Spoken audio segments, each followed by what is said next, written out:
54 fans.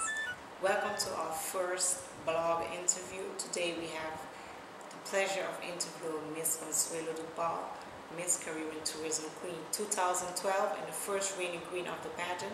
Consuelo, how are you doing and how has your reign been as Miss Caribbean Tourism Queen 2012? It was a double win, I should say, for me. For one, me being the first ever Miss Caribbean Tourism Queen, as well as a win for my country, St. Lucia, participating and winning the first ever Miss Caribbean Tourism Queen. So that is totally exciting.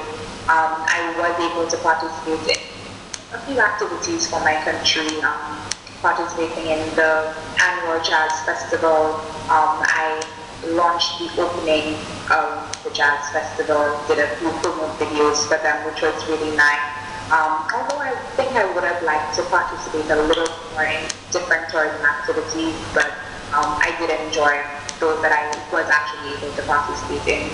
On another level, I was also able to do a few breast cancer activities, being that the Miss Caribbean Tourism Queen pageant is in the month of October, which is also Breast Cancer Month.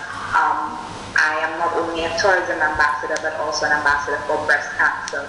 So I have been able to actually use that as my platform now, because it's actually amazing to see how prevalent it is in the Caribbean right now. So it's important for us to sensitize women and men, because men can get breast cancer too, yeah. The different things to look out for and so on, but it has been, I would say, totally rewarding experience for me. Okay, that's nice to hear. Now, 54 knows that Miss Caribbean Tourism Queen was not your first pageant. Was the preparation for Miss Caribbean Tourism Queen any different than the preparation for your other pageants? I wouldn't say that it was necessarily any different, because you always have that foundation, you know the basic segments of a pageant and what you need to get ready for. However, I always believe in choosing each pageant differently. So I go into it like it's actually my first pageant. I go back into training like I've never done pageantry before. So it's very, I wouldn't say difficult, but it's always very time consuming for me, because I like to start from the beginning. So I go back to my walking and my speech training, my talents, always the most exciting part of pageantry for me, being able, because I love to do drama, so I have to take on different character when I do my drama piece on stage for the audience. Also something that is very exciting, I like to see myself as a bit of a creative person, so I also design my swimwear and evening wear on my own. So that's always nice to try to put something together that nobody has seen before, or even if they've seen it before but try to put a spin on it. You know, so, and that has worked out well for me. I got best evening wear in Miss Caribbean Tourism Queen, and that of course was my design. So, but yeah, I would definitely like to say that I always try to treat every pageant differently, so I go back to the drawing board for everyone, and I always go hard. What advice would you give those ladies out there who want to participate in pageants? Is there anything that they really have to pay attention to when it comes to preparation of themselves and preparing for different segments, if they are such, in the pageant that they are participating? What would I say to ladies who want to participate in pageants? I think that participating in pageantry is such a rewarding experience. I always say that it's not only about winning, it's about the experience itself. And I've learned that every pageant that I go to, I meet so many new people. I'm able to network, meet everyone from the man on the street to politicians and business owners. So it's an incredible place for you to meet persons and create a path for yourself, I would say. You can showcase your talent and all of that, which is so important for us, especially in the Caribbean, to get us known, get us appreciated for what we do. But I think that it's also important for ladies to realize that it takes hard work and determination. You need to be totally ready, and you need to be able to put on your best all the time. You now become a role model for other women, other men, persons in general, especially young children as well. I find that, sometimes I'm walking along the street and a little girl will walk up to me and say, I know we have seen you on TV and you're Miss Caribbean Tourism Queen, and so it's so exciting. But then you also realize that, hey, you have these little girls looking up at you, and you need to always give up your best. You need to always show them that, hey, even if you're human, you do make mistakes, but you need to always try to put your best foot forward. In terms of getting ready for pageantry itself, there are so many things that you can do.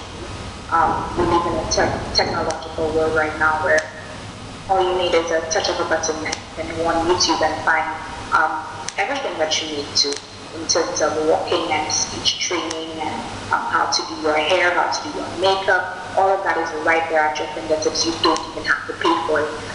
For those persons who don't mind paying for it, I'm sure you can always find somebody in your country, hopefully, that is into pageant training and consulting. For me, it's easy because my mom is actually a pageant coach. She has her own company, Lady J Pageant Coaching and Consulting, so she's able, that's where I can find training. But for those who maybe can't afford it or can't find somebody to teach them one-on-one, YouTube is there always. So you can always check that out as well. Just do your research. The same way that you would research or you need to study for an exam because you want to pass it, you need to study for pageantry. You also need your natural talents, yes, but it's important for you to do a little bit more for yourself and just put in all your resources to get it done. Be determined, be hardworking, be diligent, and of course, like anything else that you do, if you work hard, you will finally meet your goals. 54 things that pageants are mostly viewed by women. How would you convince, or what would you say to men for them to also start watching pageants? I would say that I think that a lot more men are watching pageants now. Maybe because of the swimsuit segment. A lot of guys that I talk to, most of them, if they do go to the pageant, they say that it's always their favorite segment.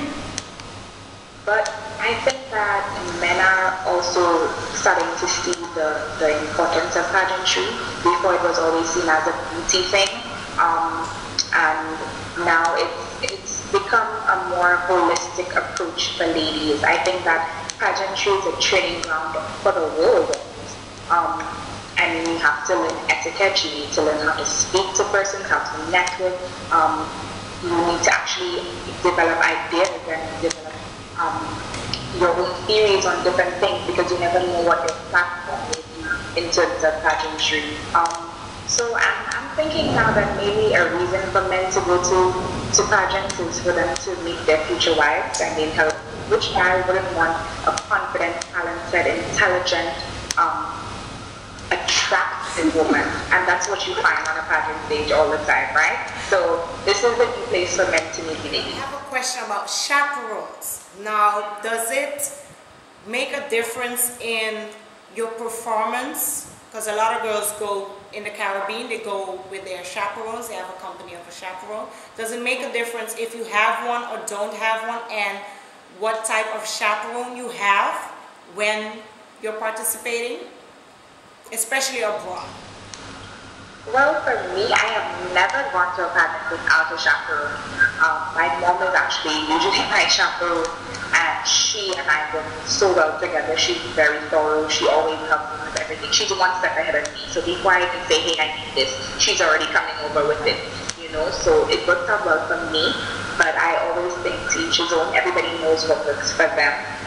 Mavia, we've done pageants together before, and I have never seen you with help backstage, and you do just fine. So I think it works for, you should know what works for you. Sometimes having somebody there might make it even harder for you. Maybe this person is not working very well, they're very slow, or they don't know what it is that you want. I think that whoever is working with you needs to be in tune with your needs. Otherwise, just do it on your own.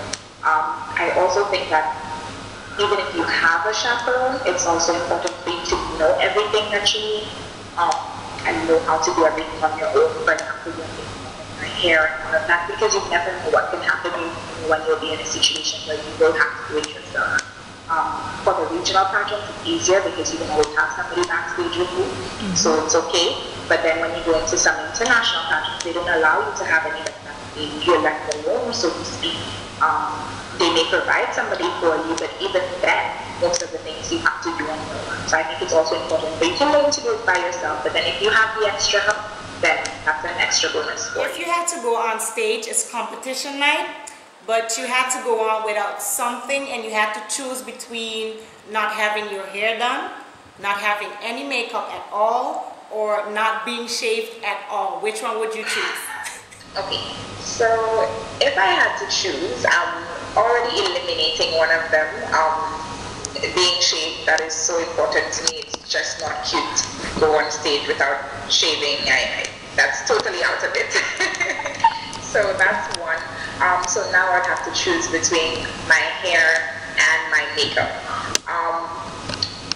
I would definitely have to say that I think I'd be more comfortable going on stage without my makeup. I'd like to think that I'm a very beautiful girl and I can handle my own without any makeup on. For this interview, I have no makeup on. I just have my lip gloss popping. So I think I would be fine with that. For my hair, I am a black girl. Mafia, you know what that's like. We need to get our hair done. We need some help in that area. So I would definitely want my hair done. I think once my hair looks really good, I'm shaved, I can go without the makeup. Yeah. Okay. So that would be my choice, the makeup on. Do you think that the pageants, the regional pageants especially, do they help our ladies to prepare themselves for international pageants, seeing that international pageants and regional pageants are very different? They look for very different things, and of course the segments are not as extensive, or they don't have as much segments as regional pageants. Do you think that hinders us, for us to, as Caribbean women, for us to shine through when we go to international pageants? I wouldn't say that it hinders our performance, but you do have to see that it is totally different. Regional pageantry or Caribbean pageantry versus international pageantry, those are two different ball games altogether. I think that any pageant stage will obviously prepare you for your stage presence and your confidence on stage. So that's where the regional pageants help you. But in terms of actually being ready for the international stage, I don't think that it prepares you too much at all, to be honest. But I think anybody going up for a pageant, like I said before, you need to do your research. So even if you've never been to an international pageant before, you wouldn't necessarily base your experience in Caribbean pageantry with international pageants. It's just like, for example, if you are going to be going up for Miss Caribbean Tourism, I'm sure that you're not going to be watching Miss Caraval videos to prepare you for Miss Caribbean Tourism. You know, it's totally different shows. It's probably going to be totally different judging as well. Every show looks for something different, which is the same with Caribbean pageants and international pageants. The judges at international pageants are looking for something different than the judges at Caribbean pageants. So I think at the end of the day, it's just really important to do your research and prepare yourself as best as you can. But again, you may not even know what to expect until you actually get there. So for us, I would say that it is difficult for the Caribbean ladies who have made it far in the international pageants. I think kudos to them. But it is quite difficult for us, I've realized. Yeah. Last but not least, I'm sure you have fans and followers out there. I'm sure they want to know, are there any more pageants in your future? What plans do you have? Are you busy with any projects? Let them know what you're up to and what they can be expecting of you for, well, let's say the rest of your career. Wow. In terms of pageantry, I know everybody's going to say that we've heard this for a couple of years now. This is my last pageant. This is my last pageant. I keep saying it. And then somehow I get reeled back in there and I go for another one.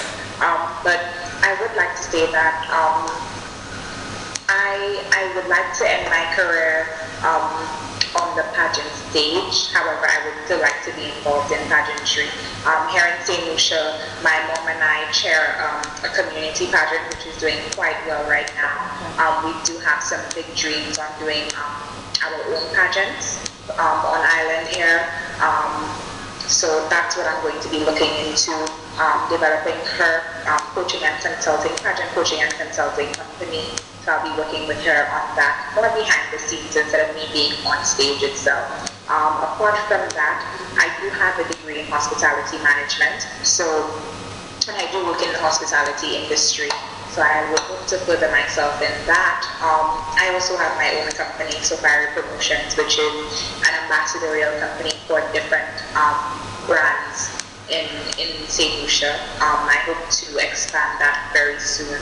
So there are quite a lot of things going on with me right now, but I think that you just need to stay tuned to see, stay connected. So